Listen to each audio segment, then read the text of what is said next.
I'm Hazenfield II. I'm Trey. And I'm Lex. And we are Various Fields. We are so very happy to have with us two new friends, Mr. Nick Cameron and Mr. Bubba Willis. They are young filmmakers in our area. Let's put our hands together for them. And they are going to be telling us about what's happening in the Albany region and around the area with filmmaking and how they've gotten involved with it. So we're going to jump right in and have a great time with both of you. First of all, thank you for being here. Thank you for having us. This is amazing. I love the hospitality. More than welcome. So tell us, let's begin with Nick. Tell us, what are the things that you're doing, and let us know, and tell people why I'm holding the chair. Okay, so a lot to talk about. So first things first is that basically I was at a seat. It's called Seat Center. What do you call Seat Center? It's more of a... It's a non-for-profit. Yeah. It's like a trade school. It stands for Social Enterprise and Training. They have culinary, HVAC, but we're part of the film and audio program. Okay. He was a student, but I was an intern under Prince Sprav, who's the program director. All right. And so it was an amazing time. That's fantastic. Well, we're really close friends with Prince Rob. We've known him for so many years. And we're glad to see that some of his protégés are continuing the legacy that he started. Oh, yeah. It was very important because, what you're holding now, as we as students, we were PAs in a film called Seat at the Table. And that's what we're trying to, which is already finished, and it got accepted at Hip Hop Harlem Film Festival. Oh, nice. Congratulations. And right now, we're just trying to raise money so we can all go as a class and, to bring people who supported us throughout the time that we're trying to put up the money. And one of those things is giving people those chairs as a reminder. Seat at the table. Seat at the table. I like it. All right. We'll put it on the right table right here. Seat. We're going to put the seat on the table. Seat on the table. Reminding us about the seat at the table. So you got involved with Prince Bob as a mentor, but now you guys are doing it yourselves. Tell me what films are you working on other than this? Because I think you guys are involved with a lot of things. Yeah, a lot of things are going on around us. In the beginning, it wasn't really like, it was like, when after Seat happened, after we finished with the Seat Center, I have all this experience and I have this knowledge I just didn't know to start with. I didn't know how to start, and that's when thankfully Bubba called me for a project that he was doing, and through Bubba, which he's a great producer, he's on it and he helps a lot, and by connecting with Bubba, I was able to connect with other people, and then it started to become like this spider web. Where everyone else said, hey, I got a project, want to help you with that? Oh, I got a project here. Right. And then it came to the point where we started to get more familiar with each other and started to understand each other. And, we have this similar goal. It's to just make awesome films. That's fantastic. And now we did our second or third together film. Beautiful. Yeah, and those were, those films were kind of small in a way where it's to really kind of get our feet in the water, we're getting comfortable with each other. But now it got to the point where the more we talk to each other, the more we get comfortable. We are starting to get comfortable with starting a production company, calling it Jammin' Productions. Hey, that's what we're talking about. Yep. So now we have the support of each and every one of us supporting each other and growing. That's beautiful. So watch this amazing transition. I heard you say it was a connection that was like a spider web.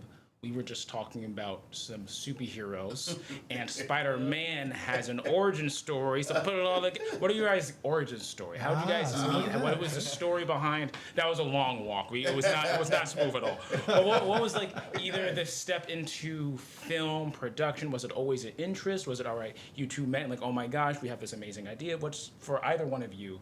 What feels like the origin story of how this came to be? You don't have to take us back to the crib or anything. I mean, ever since I was a kid, I'm part Korean, so I'm black, white, and Asian. And so for the first birthday, you do this almost like a ritual where you put a whole bunch of toys out in front of a kid, and they get to choose. And then it's kind of it's not saying that it's choose your destiny, but what I was told is that they put a whole bunch of objects, and I grabbed a camera. Oh, wow. But also too, in high school, I was part of the media arts program. In the middle school, I was always making vines, but my teacher that taught the media arts program, he actually wrote my recommendation letter to UAlbany. And I majored in documentary studies. Wow. And so I learned how to make documentaries, which is like film and journalism. My ethics aren't the best, but that's what I realized. That is like, I just love film, so any way I could be a part of it. And I guess UAlbany's film program was not the best, so my advisor just recommended I did that. And then as I was shooting the documentary to graduate, it's called Blending Into the Fade. It's about my dad, who's a barber. It's how a depressed barber finds healing through his craft after a suicide attempt. So trigger warning for those. But yeah, so my dad, he did attempt to take his life a couple times. And then he did that while I was in college, and it impacted me, but I wanted to hear the reason why. So I filmed him, and then I filmed people in the community, like his clients, my mom, my family members, and I realized, what I originally thought it was, like, the story started, like, actually, like, shaping and molding, and then now I wanted to use it as, like, advocating for men's mental health, but specifically men of color. Wow. Because, like, a lot of us go through things, and, like, the barbershop, a lot of us, it's like our own country club. Indeed. It's like a therapy, like a therapy session. So, I shot that, and then I recorded Prince for an interview because my dad's been cutting Prince's hair since he was 13. Oh, wow. And then it was like small world because I knew he was into films and whatever, but I didn't know he would help me actually edit the documentary. And then he took me under his wing, and then we were part of the Seat Center. That's where I met Nate. And then for the 15-week course, it was just him and I just working together, learning how to be like professionals on sets. And then we made a seat at the table, but then from there, like how he said, worked on projects together, did our own projects separately. That's beautiful. There's so many things. There's connections. We just had a guest on a couple episodes ago called Kimberly Irwin. She was also talking about mental health, especially black males. But there's so much I want to talk to you on that one. But before we do, same thing, similar. What's your origin story? What do you feel got you to this place, or wherever you want to start? I guess it started when I was a kid. Basically, I was always that's why I also connect Bubba strongly also because he has someone in his family that been through a strong line of like mental health situations, and I've been through a lot of mental health since I was a kid. That because of that it wasn't easy to make friends. I didn't really have the mindset a child should have. A child shouldn't be thinking about death. And stuff like that. Right. So that was kind of like the forefront of my mental health. So because of that, I wasn't. Solitude kind of made me an artist. Drawing and seeing the world differently and stuff like that. And then, around high school, mental health kind of got worse, and I just focused on photography. Wow. And after doing a few years of photography, it wasn't easy, but it helped me learn how to talk to people a little more. And stuff like that. And one day, as I'm taking photos, I'm like, I see these great areas, but I need people. I need to talk to people. So like I will walk up to people. I'm like, can I take a picture of you? And like it slowly became there. And then one day, and this is like towards the ending of like my photography career, and wanting to have a film. It's like I see people moving in these ideas of photos. Like I see I'm editing fantasy photos. I'm like, I see them moving. I see a story behind these. I'm like, I need to get into film. That's fantastic. So I transitioned into filmmaking, and that was, even though photography helped me learn how to use a camera for film, there's two completely different things. I was going to say that before I hand it off to my brother, because you guys were talking about art and like there's so much impactfulness, and I don't know, my brother, I tend to be like the true artiste of the family, but I do want to say, having dabbled both in production and film and photography, you would think you pick up a camera, okay, I got the film thing down, or I got the photo thing down, I can move right on over. It is not the same thing, and just props to you for that transition, because it takes a completely different mindset. I don't know, I'm doing my own version of trying to learn how to do like photography and film, and that little bridge that you have to cross is worthwhile. So congrats to you. But I want to toss it over to you because we had the idea of art and honestly, I was gonna say this is more of your wheelhouse because you are the photographer of the film, you know what I mean? So like with that being said, the only questions I really have is more about like as you integrate your skills and styles. Like me, I have an issue as an artist to understand the use of AI more than just an implement to help you with like the mundane, like filing out taxes and what have you, right? Like, how do you guys integrate the use of AI in your? Do you use AI? So all right, so AI it's becoming a controversial thing. Yeah. Yeah, most definitely. But I realized that there's a lot of artists, especially like for artists like who started out drawing or started out, they don't like AI because they have the OG kind of old school energy of an artist where things should be created from the foundation of your mind, from your head to your hands to the paper or whatever you're doing. But to be honest with you guys, it's like I've always been an open-minded person. In mental health, the thing is mental health, I'm able, because I've gone through it, I'm able to know that other people want to be heard. Other people have their own way of learning things, their own ideals. Not everyone started out as being an artist. Right. It's not easy. Some people are creative, some people are more technical. Some people are both, which is cool, but I'm not gonna like get angry at a person. Oh, you're using AI because of that, because they may not be an artist in the foundation. They're still learning. Right. And that's a way for them to be creative, is to tell AI what they're thinking creatively, because thinking something creative and putting it into the physical world is two different things. Yeah. You can imagine something, but to manifest it is two completely different. So I'm not gonna be mad at someone if they don't have the skill or the skill to like put their creative mind onto something, even if they need help with it, even if it's AI. Because AI doesn't control your brain. You have to tell your AI your idea. So in foundation of it, it's still from your head, from that thing. The only thing is you're not holding the pen to write it.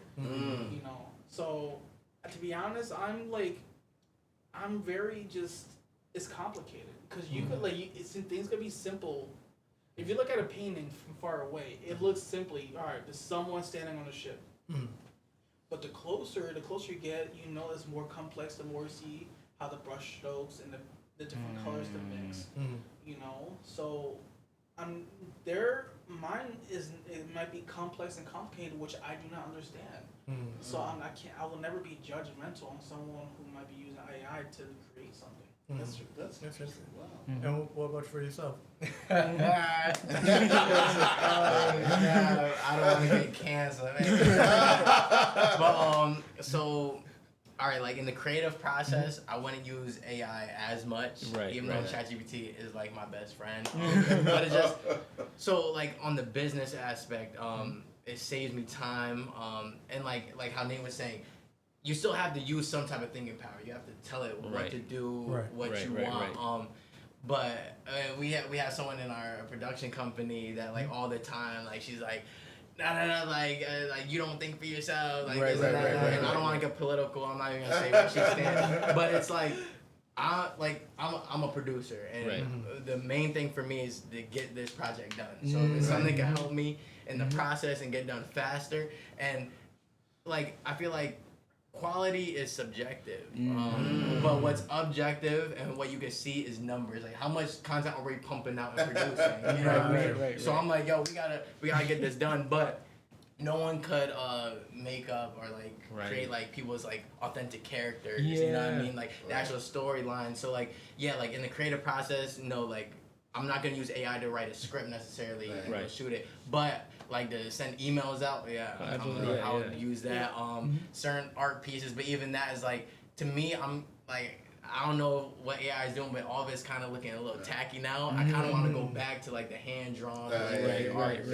So like I guess I could say like I sit on the fence of it, and I know it's bad for the environment, so but it's like I don't know. I feel like you could have an argument for anything.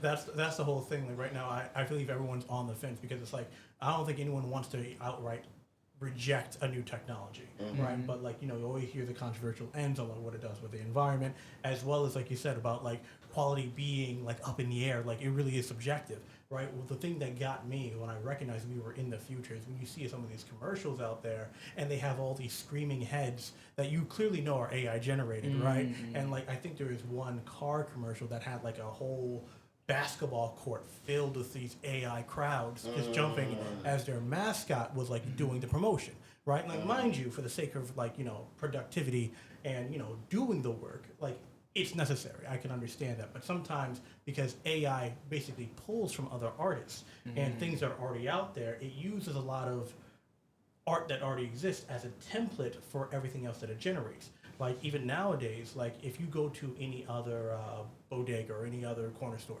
you might see a promotion on a poster for, I don't know, like a beef patty, right? And you see that whole outline of like, and I'm seeing these things that are generated naturally, right? Like how you see like the pricing and like what it looks like. It looks delicious on the paper, right? But you see how it comes out as a template so anyone can more or less use it. And I'm seeing those posters over and over and over again, like almost everywhere. I see them in Troy, I see them in Schenectady, right? So it's not so much that I am afraid of AI taking over necessarily, but like more the fact of like, with it being these generative templates over and over and over again, we lose a sense of creativity for the sake of productivity.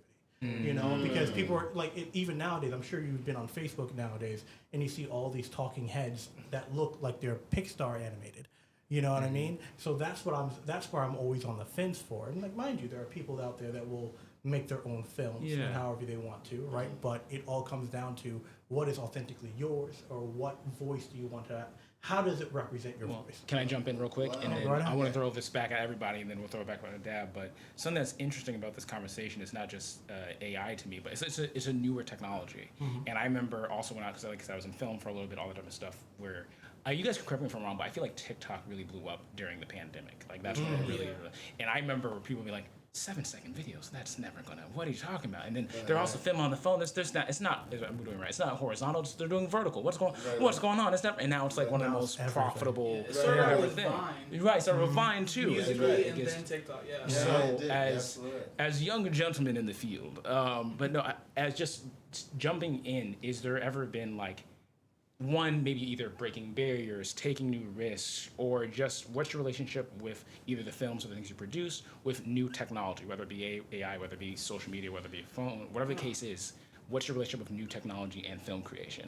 To be honest with you, it's like for me, it's like people who use AI for the most part, is for me like are more like business aspect people. That makes sense. Because as an artist, especially as someone, I did charcoal drawing and pencil drawing, we know about taking time. Because any artist know the time you take on your drawing determines how it's going to come out. If you're not going to take your time on it, it's not going to come out the way you want it to. Right. So we have that kind of mindset of we have to be patient. We have to be patient with our work, our artwork. But someone who's in a business aspect and you know, they're like, all right, we need to start putting out stuff. We need to put out stuff. All right, AI will help us cut that time down.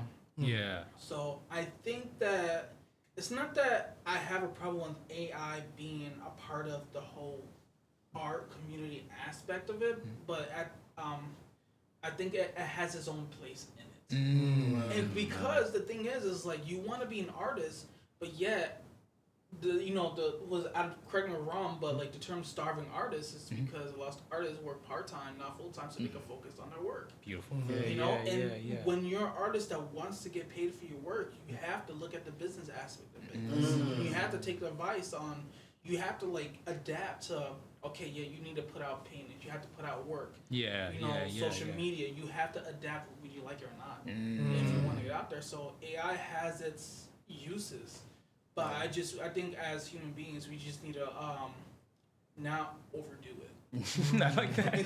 I've seen the Terminator. I don't think we should overdo it. Yeah, I don't think so. But like if we start having AI robots, give it 50 can years. you get that controller right there? Like, just give it to like there's a problem with that. Well, listen, I don't want to move too far away because I want to make sure we focus in on you guys. But I kind of feel interested in that. We've seen this all before. See, I would like to believe that AI has been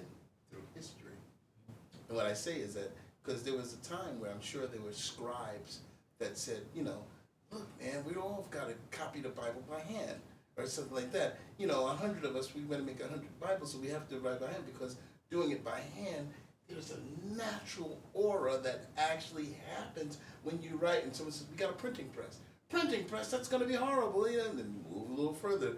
Printing press, because my father, I used to make up posters and we'd go down on Avenue C, about 10th Street and Avenue C, and there was a printing guy. His name is Stanley. He was, long gone.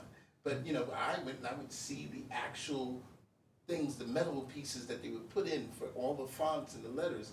And he would, boom, boom, and then print out posters. And that was, and sometimes the poster was wrong. They had to go back and, and then all of a sudden the computer comes in. But before that, Disney and all, or every, each cell is, when you see a cartoon back in the 30s and the 40s, each cell was done by hand.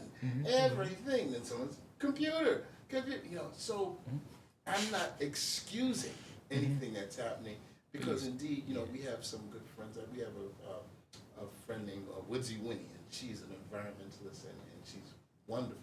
And and AI is something that the world is contending with. So it's an interesting thing. Yeah. But I think we've been here before. I don't know how we survived through it, but you understand what I'm saying? It's there was someone yelling, "If we ever get the car, the devil will because the horse and buggy is pure." But now it's hard to find a horse and buggy depending upon where you go. But that being said, Wait, can I ask you something? Though? Yes, yes, sir. So how much thought should you have before jumping into something? Because I'm 23, right? So I don't know exactly when credit cards came out, but I remember when NFTs were kind of a thing. Would you hop on a wave as soon as possible, or do you give it some time before you can make a decision? Well, I think for me, when we're in flux, when we're in that thing, it's not about. It's kind of you're gonna have all different types of opinions. Me personally, I've been using it, and I just did something recently using it, but I feel some chagrin. I feel saddened, like I did something with AI, But at the same time, I recognize the properties that help me. So I think what's happening is in this, I can't give you a direct answer and say this is what it should be this way, because I think what happens is, there's no printer guy anymore. I don't know how he left. But he closed down after a while. But there are other jobs, so it, 100 years from now, people are going to say, oh, I remember. Now, indeed, we may not have any forests left, but, I'm just saying. Big asterisk. All I'm saying is time has a way of making us evolve or maybe devolve, depending upon what side of the fence you stand on. But it's just something that you watch. I know I've seen it. I've seen, like I said, Stanley is no longer doing what he's doing. And the computer is a part of Filmation.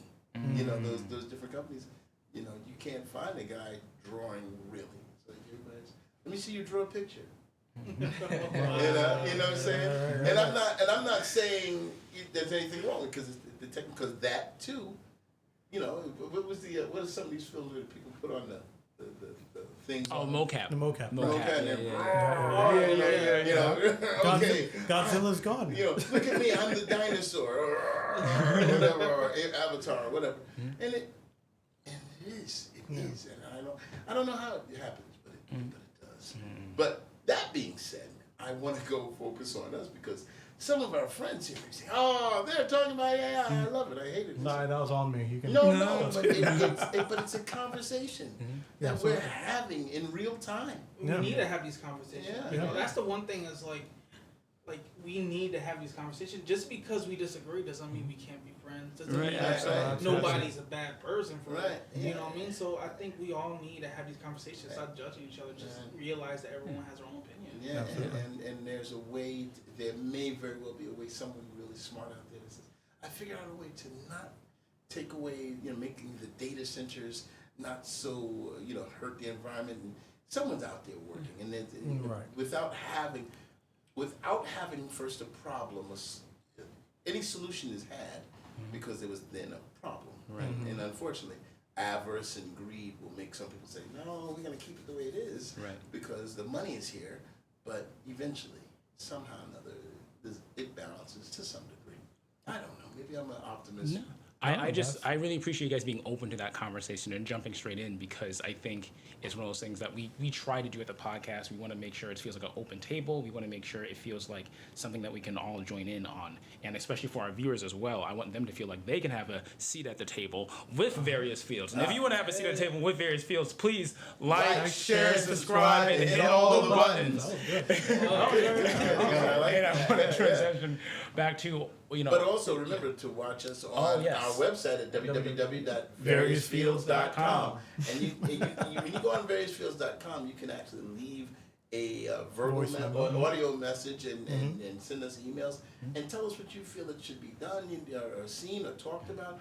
Or if you like what you've heard, please let us know, because we really appreciate that. But as my son said, let's get back to you, because I want to talk about you guys and your films. And we've talked about some of the films. Can you give us a little synopsis of some of the work that you've done? Maybe people can find on YouTube or wherever it is to be found. You want to go first? Well, I know that we done a film. It's called it's a short. It's called Out of Time, right? Yes. It's called Out of Time, which is on Instagram. You can watch it on Instagram. It's a really cool short. Hayes is in it. He's an amazing actor. You want to see Hayes, then if the only reason if you watch it is to see Hayes, then by all means. He plays my granddad in it. That's right. But that's one of them. But also, it's like right now, I have a film called Bound Hearts, and it's right now I entered it in a few film festivals. So until that it kind of goes over and see what happens there, until I could do screenings for it. I'm looking forward to that, because it's a lot of my films are based on mental health. And this film was basically about a young adult. She overdoses on her medications, mental health medications, and she has to suffer watching her friend blame himself for her death. And throughout the film, she starts to kind of have a realization that, she did have some good moments. Because we have a lot of good small moments and big ones. And that's usually in those last moments, people those are the people that we start to remember. Those small moments will make everything great. And when she realizes that, her friend decides to take medication as well to cope with his mental health. But he can't afford to buy these pills from these obviously drug dealers. So they try to attack him. They plan on attacking him. So she becomes a malevolent spirit to save his life. And I really wanted to be that way, because even in afterlife we still have human souls, and we still have different emotions. Wow. Okay. So that's kind of the main thing of the film. I'm not going to get to the ending though. What about you, Bubba? Alright, so Bound Hearts, I helped him produce. I was so excited because it was the first horror short that I was a part of. And he was being modest. It wasn't a few film festivals. There was so many the free ones. We just filmed freeway, boom, boom, boom, boom. Just because the cast full of minorities, and we just wanted to submit to the diverse ones. Yes. And then, and just thinking that business aspect, just get the accolades, and then how we could capitalize. I'm part of the Orr of Upstate. I don't know if you guys seen the animated series. Yes. So I'm an executive producer on that. Oh, wow. I'm making the documentary for season 2, and then Evans and I, Evans is the creator. Yes. We're just working together just to help push and jumpstart it. I don't know if you guys are familiar with Tiny Planet Productions, LLC. It's another animation studio. They're making on TikTok. They're blowing up. But I'm a producer for them. Most of them are based in California, but actually the lady that started it, her name's Bree. She's from Schenectady. Okay. Yeah. So it's just networking and people that are on projects. I like being almost like an angel investor, where I don't care necessarily for the return on investment, because I'm always gonna make sure that okay, like I'm gonna learn from it if Right, anything. right, But yeah, it's yeah, like I'm just like, if this was Shark Tank, I'll be like, yo, I see something. I think it has potential. Yeah. But I just like this person. I know they're gonna go far. Let me go into it. Beautiful. So that's my method for it. And I want to be on as many projects as I can. And then also too, I have a media company. So I have a production company with him and a few other friends. But the media company is with this influencer called Matthias McKinnon. Oh, I know Matthias. Okay, yeah. So that's my guy. He took me under his wing late fall of last year. Yeah. And I just told him like, hey, I want to learn how to get brand deals. Like he has like almost 1 million on Instagram, 3 million on TikTok, 50K on YouTube, like crazy numbers, right? And I was like, I want to learn the social media game. He was like, all right, like if you record for me, I'll give you a percentage of the thing. And I was like, no. I don't want you to just feed me. I want to be taught how to fish. He respected that, and then I was working with him like for like 6-7 months, like. Right. No, but it was like, we're working together, and then we were gonna go to Brazil for Carnival. Yeah. And then actually we got kicked out because my visa wasn't valid, and they realized I photoshopped it. So they're like, no, I'm so serious. Like I thought I was gonna go to jail. And so they're gonna send me back to JFK. So funny. And so, but we said, hey, we asked the government if we could actually go to Colombia instead. So then our trip detoured and we pivoted to Colombia, and it was an excellent time there. And we're shooting content. And then after that, he was like, "Yo, bro, like, let's just start a media company." Because like he's like a talent. He gets brand deals, but also too he has a good platform. And then he see my work ethic even on vacation. We were cranking out videos every single day. We're going crazy. And then he realized like, yeah, definitely like I have a lot of say and input and stuff. And like even though I'm young, like it's all valid. Like how because even my minors in school were like business and communication. Beautiful. And so yeah, like with him, like it's just been like smooth sailing. He has gym facilities in the 518. So like I don't know if you like to work out, but in Colony and Boyersville, and one's opened up in Schenectady. Wow. So yeah, that's with him, and then we have a few clients, like as far as like real estate, other gym influencers, clothing brands that we worked with recently, and then I have Seat at the Table. So we got into Hip Hop Film Festival recently. We had that August 22nd, 2 screenings, and then we went to Cannes, France. The Cannes Diversity won Best Original Song, and then we got accepted into the Bronze Lens Film Festival in Atlanta, which is like Oscar. They pick Oscars or something. I'm still learning it, and I feel bad not knowing all the logistics. No, that's fantastic. But and then also the Miami Urban Festival, which is Labor Day weekend. And I'll be going to that. And then we have another one coming up soon. Lucky Lucy. It's on the hush hush because it's still in pre-production, but we're gonna get there. Now I've been hearing you guys. We talk about the. Do you mind sharing your ages if you don't mind? How old are you, Nate? So no. Is that bad? I don't know. No, I'm 29 years old. Go ahead, and you, sir. 23. Wow. Nice. I think it's important, for some people who are watching, because there's some people, we're, as we are on the World Wide Web, there are some people in other places, in other states, other countries, that could very well stumble upon us and see you and say, man, I sure would like to do, what they're doing. And you could be inspiring other people from somewhere else. And I think let them know that, you can start right now. Yeah, no matter what the age is. The thing is like when you're following a dream, if following a dream was easy, everyone would do it. And following a dream it's like, yes, there's a 9-to-5 job. Those are hard workers. That's not an easy life.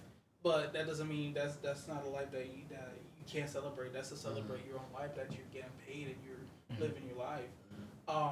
But there is like you have a path. You expect to get paid for the hours you do. But when you're following a dream, especially in the arts, you don't know when you're gonna get paid. You don't know. So basically, while those 9-to-5 people may have a path, we have to lay down our stones and not really know where we're going because we're too busy looking down, putting our stones in. So you have to keep on.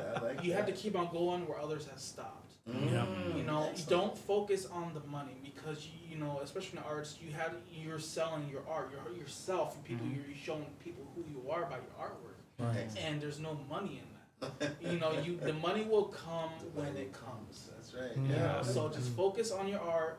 If you really believe it, and you wake up saying I want to do it, you know, I told myself that I don't want to be the old, like the 90-year-old who tells his grandchildren don't do what I did. I want to tell my grandchildren to say do what I did. Because the funny thing is like I'm not looking to be the world famous director who gets paid millions. Yeah. You know, my goal was to make people feel something.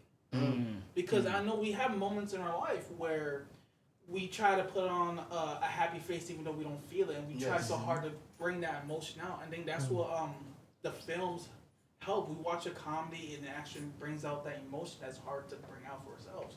And when I made a short for this and for this woman, and she looked at the film, she started to cry, and I'm like, I did that. I made her feel something. Yes. So at this point, my will is done regardless. Now I just want to do is expend it to other people. Wow. So like, it's like I'm not looking to be the biggest thing. I just want to have fun and create, especially for someone who had mental health, who went through depression, who wasn't doing anything in my early 20s. And I do have regrets about that. I wish I was strong enough, but you know, I wouldn't change it because mental health made me the person I am today. Beautiful. You know, so just keep on, just do your art. Do what you're gonna do, and it doesn't matter how cheesy it sounds or your film idea is, whatever. It doesn't matter how cheesy it is or whatever. You know, just do it. I love that. So let's talk a little bit about your creative process, because again, everyone in their own process has their own way of saying like, yep, that right there is it, and that's exactly what I'm going to put out to the world. What is it about your films that says yay or nay? What's the make or break from storytelling to actually putting it out there to the world? So what makes it basically, I need to put this out? Yes. It's all about feeling. All about feeling? Yeah, it really is, because if I write something and I can easily feel it, it's like, that's okay. I could do better, something needs change. But if I write something and it gets to the point where like I'm feeling it, I need to finish this. If I leave, like let's say we go out and eat lunch, and I'm like, I need to go back to it. Like I need to go back to playing my toys and my game. Like that have that overwhelming feeling in your chest. Like when someone says they're proud of you or something like that. Like you're excited to watch a movie. Like it's like that feeling in your chest. You can't deny it. I love it. It's a sensitive feeling, overwhelming. You know, it's like your first kiss. You just want more of it. That's your artist right there. I love it. Fantastic. Yeah, so that when I have that and I'm writing that and I'm like, oh yeah, and I'm like going crazy. This is gonna be great. Right. That what makes me want to put it out there, because I want people to feel what I felt. I love that. Yeah. You know, and the funny thing is, it's like because of artist perspective. You know what I mean? That's what I love about it. We could all look at the same exact painting. We all have our own perspective on feelings about it. That's exactly it. Even if it's negative or positive, you're feeling something. Yes. That's the part of being human that the art needs. I think it's what we need art for, is to make people feel something. Yes. I love that. So, I know we just had Craig Patricus last week, and we were talking about how art itself is just another level of communication, right? It doesn't really matter who it comes from necessarily, but like, you know, you putting it out there is not the same as someone taking it in, right? But nevertheless, where you guys meet is exactly in that communication of how it correlates between the two. So I absolutely love that. definitely. Before I do, I want to jump in real quick, because first off, I think one of my passions are people's passions, and you guys are, it's exuding. Yeah. And I want to say one of the coolest things, and we were just talking about comics and stuff, we're just talking about characters. Me and my brother like to create characters, both for fun, for ourselves, so like just continually. And I can't tell you how cool it is to see the dynamic of like, okay, I can just through how you speak. Yes. Oh, he speaks like an artist. Yes, How you tell your stories. Oh, you talk like a producer. I'm serious. That dynamic you guys have, it's beautiful, because I can only imagine that's also the friendship or the connection. But that feedback or energy is like, a good thing, if we're talking about energy or emotion, that's also been sticking with me for a long time, because we're talking about mental health. A good way for me to understand it is that, much like I think sometimes when people think of mental health, or even just when it comes to emotions or type of stuff, it seems like this ethereal thing, like this thing that isn't actually real. But one, you have to remember, both biologically, there's stuff happening in the brain. Like there's synapses are hitting, things like that. But also, all that comes down to energy. And to me, one of the basic principles, energy cannot be created or destroyed. And so when it comes down to it is, whenever that emotion is, wherever that passion is, that is energy, and something needs to happen to it. If you keep it, it's going to build. It's going to do something. It's not going to be necessarily bad. It won't be bad. But something will happen. It will condensed energy tends to be a little destructive. So maybe we don't know what to do with it, but maybe if we it seeps out, we know what we want to do. Or maybe we focus out laser, right? However you think of energy. And all I'm saying is I can just feel that energy coming off you guys. That's really and good. we're so happy to have you on this podcast. We're so happy to see just, also I'm going to do this one more thing. Something you guys keep saying is like, you guys are in the local area. You guys are of the capital region. Yes. And I want to give, I have to be quick because I want to make sure we have time.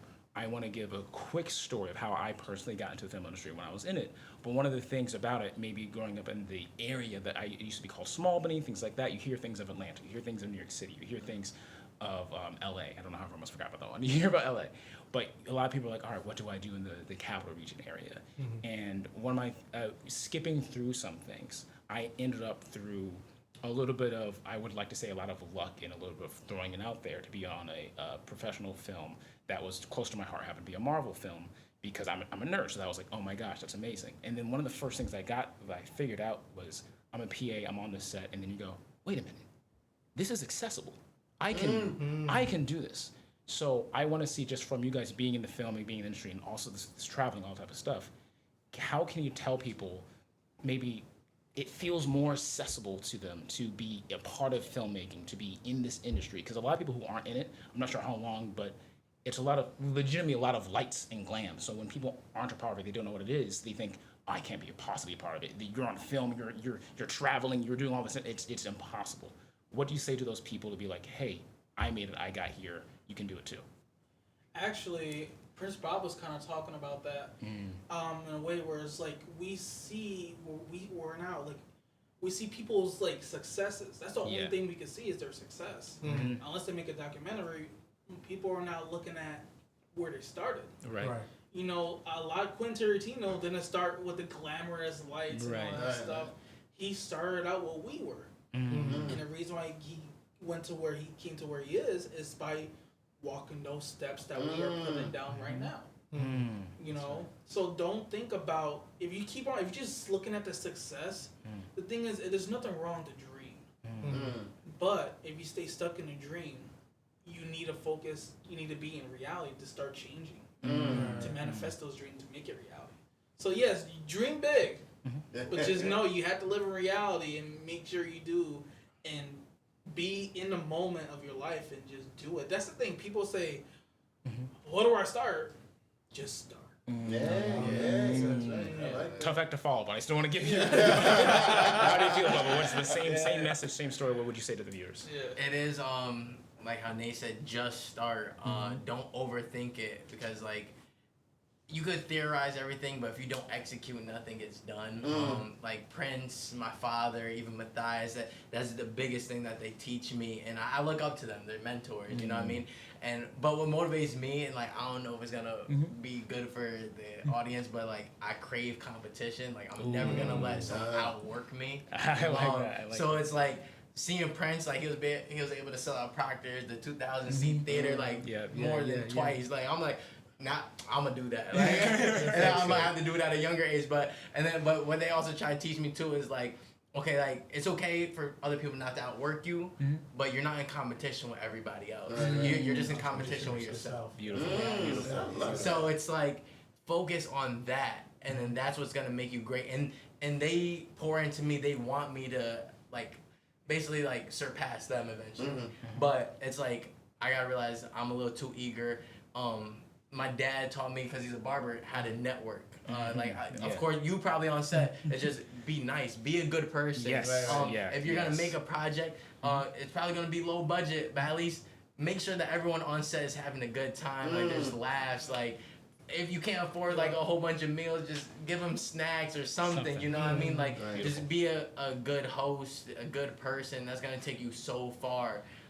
There's gonna be so many opportunities and so many doors that open for you if you are just like a genuine person. Like, don't be like a prima donna. Like for real. Yeah, I agree because you could be the best filmmaker, the best at anything, but if you don't know how to work with people, then that's not gonna matter.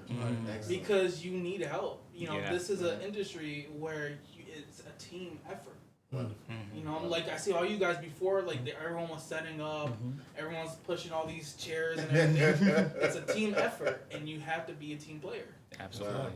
Well, listen, it seems to me that you guys have been doing a lot of shout out to Mr. Prince Sproul.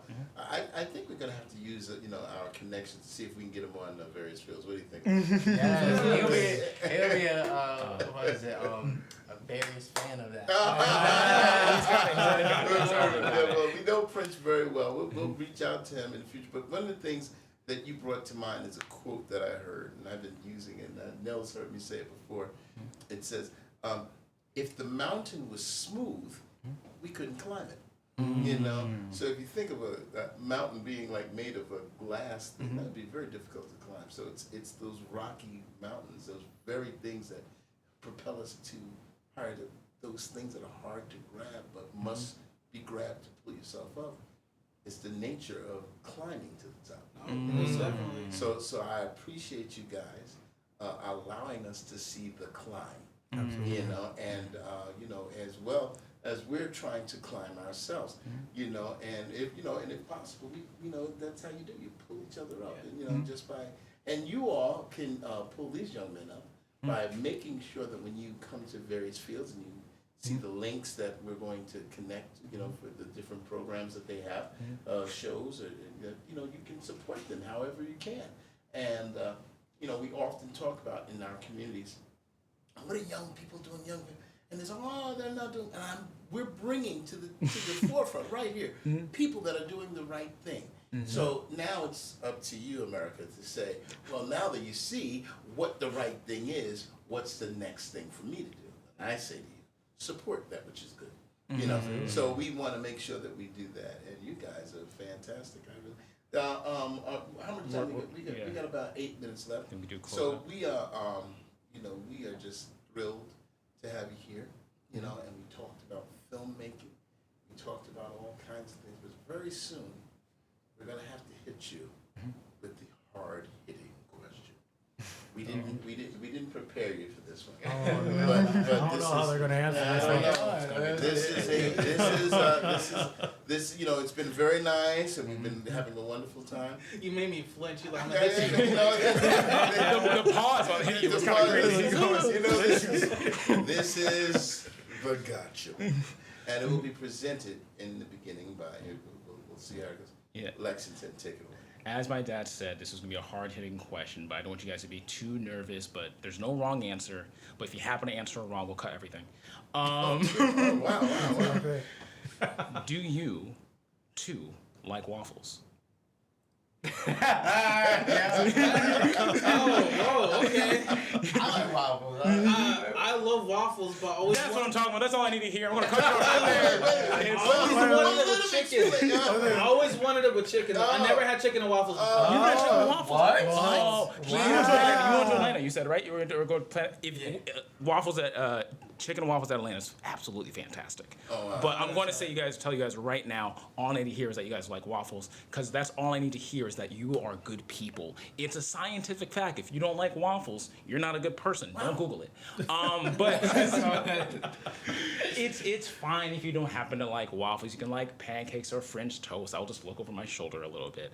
But I have yet it's to been scientific. Well, you guys like waffles, and you guys are good people. I don't you think said that there was a report out there for this? Somewhere in the ether, the cloud, I think. I've heard the cloud and the razor. But I will say this: we only have a little more time. I want to raise the bar because we're talking. My brother knows this question. This is okay. Go ahead. But this is a question that even before the podcast we asked everybody, and this is again nerds, all that type of stuff. Right. If you guys had superpowers, you got a superpower, but hold on. Not the one that you want, but the one that you think best describes your personality. What would it be? Now, I can give you an example if you guys want. Whereas, like, one of mine happens to be teleportation, but that's because for the viewers out there, I have ADHD, so sometimes I'm just all over the place, bouncing all around, and sometimes I'll even, in other places, like, I don't even get here. But, wait a minute, how did I make it this far? But that's one of the things, like, if you could explain yourself in a way where it's like, oh, what's that super, how did I get here? Take it away. For me, I think my power will be nature power. Like to grow plants and trees and stuff like that. I like that. Very nice. Yeah, I think because of that, because I like to be well prepared. And I like to see, not just nature is a meditation. Everything's healthy about nature. Yes. So if I need to grow an apple tree, I got my food. I need some herbs for my seasoning. I grow it there. That's the first time we got that. So I like to be well prepared, and I think nature helps me with that. Excellent. Beautiful. How about yourself? It's like durability, like a power. Absolutely. Absolutely. Something like that. Like I feel like anything that's thrown my way is like it might hurt, but like I'm not gonna die from it. That's what I'm talking about. I like that. See, and this is why because you guys reflect the personalities. I'm telling you, as of right now, I can see the powers in you. Also, if you want to know durability, watch Luke Cage on Netflix.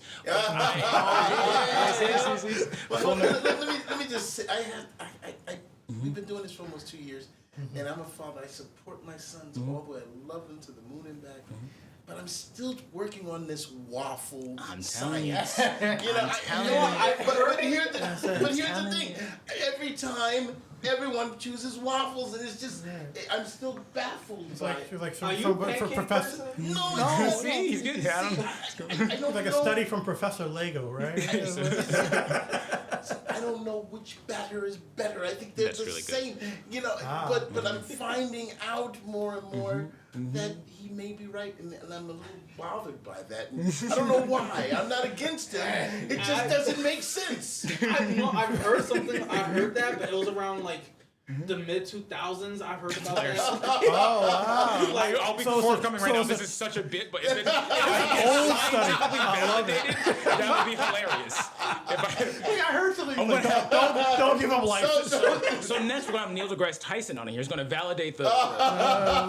That's so funny. Oh, He's definitely a waffle person. It's all coming He's a together. waffle guy. Well, listen, we hope that all of our viewers are waffle people, apparently. But our pancake people, too, we don't count you out. We want to make sure that... Send these people waffles. Please. But and listen, what are we? We're about there. We're there. We're almost there. Well, listen, I'll tell you what. We have been with Mr. Nick Cameron, Mr. Bubba Willis, and we have been just thrilled to have both of these young men as filmmakers. Starting right here, you watch in about 5 years, you're going to be coming to various. Let's see that first interview. You're going to be asking me to give you a copy of this episode, and it's going to cost thousands now. But because of the fact that they're starting off on their journey, we're so happy that you've graced our place here with your presence.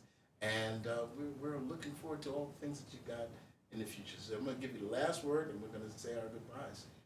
I do have a question though. Oh, I please. really have one. You got a hard-hitting question. Okay, hold on. What would be your guys' powers, you think? So if you guys do, Start it off again? well, I'll give more detail to it then, because like I'll do this quickly. Me and my brother had this again. We make characters, all type of stuff. So I think we started asking this question around in college. But one of my things, I think one of the reasons why teleportation speaks so much to me is I think sometimes when we ask this question, we'll get like. Or I can something like very, very, very, very powerful. Like I can stop time, I can control everything, and sometimes you get a piece of it. But before I went through my mental health journey, I didn't know I had ADHD, but I always said the power of teleportation, like I said, because teleportation is very quick, very instant. That's how the ideas pop into my mind. That's how I move. That's how I think. And learning how to control that, learning how to connecting to that idea of that power actually has helped me a lot with managing what happens to be my ADHD. So it's funny enough that I started asking that question to be like, oh, you know what? I think this has a little bit of relevance. But succinctly, teleportation is my power. It's also the best power out there. I'm standing down. I'm going to be the villain of this episode. Wow. Waffles and the villain. Go on, good. All right. For myself, when we've asked this question for a while, I've always was more in aligned with the electromagnetic spectrum. Like, yes, Magneto is pretty darn cool out there, but ultimately, I also liked the infamous video games, the main character of that, right? But I think as I explore it more and more, it really is about just this spectrum itself, how much it can actually do, and how helpful I aim to be towards people, right? From anywhere from infrared to ultraviolet, I aim to try my best to be as accessible whenever I possibly can, and as helpful as I possibly can, whether it be for finding your keys, some spare change, or if you forgot your password for the fifth time when you're don't know what a light is or a bike is, when you lose your password on your laptop. Right, I aim my best to help out whenever I can. So that's what I aim. For me, honestly, being a good dad. I think there's a lot into that. I think Absolutely. it shows, if you're going to do right, you're going to have the superpower to protect your sons and daughters. And you also, by doing that, by virtue of protecting them, you're protecting the people around them. You're also trying your best to keep a representation that is solid, so that people can say, hey, that's something where I'd like to be like. And also, you can build bridges to me, as a dad, because you can show people how to love one another. Because I love to see people, be more concerned with the community. So I don't know. Maybe it's a corny superhero. Look at that! Not at all. Look at that! Sure. The parents that are hands-on and do raise their children, you guys are the real superheroes. Like, I wouldn't be the man I am today without my mom or my dad. And I just appreciate them a lot. So I'm actually glad you mentioned. Yeah. Right, and to be honest with you, because like I could tell you're a great dad just by meeting your son. Oh, we appreciate that's an Thank you so example much. because my father passed away due to drug overdose. He got a lot of mental problems and stuff like that. It actually runs down to my family. But I was lucky enough to have a stepdad when he came into my life when I was 4 years old. I remember for one of the Father's Day, I made a video for him. I told my father, like, you're an extraordinary man, and that like I don't think I will ever be as good as you, but at least I could see one every day. Oh, that's fantastic. And that's also for you because I can see you're a extraordinary man. I see how much you guys did. That means a lot. Listen, on that note, before I cry on the camera, I want to thank you both for being here on various fields, as well as, fellas, every week we said, I love y'all to the moon and Love you back. too, Pops. And we want to say to everyone that's a part of various fields, we got Nels, the voice of the future. I don't know. Yeah. And we got Paul. Paul's out there. We're going to be having another friend. We won't say the name now, but it's going to be part of participating. And we may have some female energy in the room finally, because there's a lot of testosterone. We got one-sided conversations oftentimes. But we're doing a lot more, and we thank you all for being here. You're going to be hearing more about opportunities for you to become financial supporters of various fields and the programs like that. It's going to be happening soon. So keep a watch. Can we do one more thing before we do? Can you shout out one of the Instagrams and one of the film products you guys have out or working on Instagram? Plug yourself? Plugs. Yeah. Well, I'm Bubba Willis Meet on Instagram, but you can check the production company, Jammin.Productions, Beautiful. JAMMIN.Productions. You can find me at my Instagram, well_being soul, and I'm connected to the Jammin. I can't even speak. Jammin. What's it called? Production. Production. That's the word. Jammin Production. I'm a part of that too, so you can find me on that as well. And we will have the links in the description. All right. Thank you so much for coming. Thank We'll you. see you next week with another various fields. Y'all take care. Yes.